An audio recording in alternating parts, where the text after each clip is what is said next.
Joe Rowling lays out such a kind of sure roadmap. You know, there's what's right and what's wrong. You know what he wears, sort of. You know what his hair is like. You are, you're told that he never really raises his voice above. He doesn't really shout that much.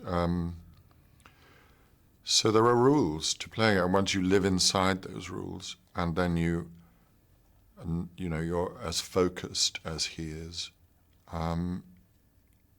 In many ways, it plays itself, because the situations are so strong, and her grasp of her narrative is so kind of ironclad that it's not so much as what you choose to do as not disobeying it, I think.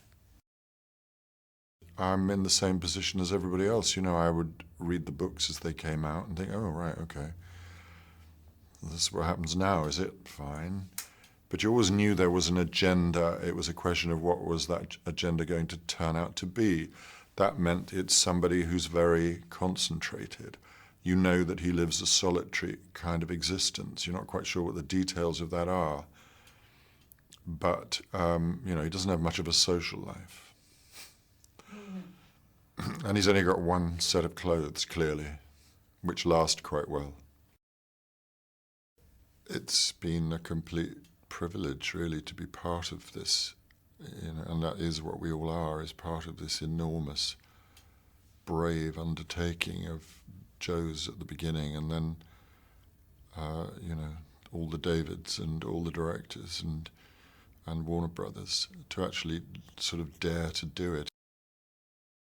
You know that your eye line has shifted year by year, because I started looking at them like this, and then I'm shrinking or they're growing. But you're not really aware of it until you look back across the whole span of time, because what difference is there between 13 and 14 or 15 and 16? You don't really notice that. You know that they've got a little bit taller since a year ago, and their voices changed a bit, but it isn't really until you get the shock horror of seeing a clip from the first film that you realize how vulnerable and small these people were. And now I'm looking at a situation where, certainly with Emma off at university and Dan dancing his way through a Broadway show 8 times a week, you know, it's like the world has shifted.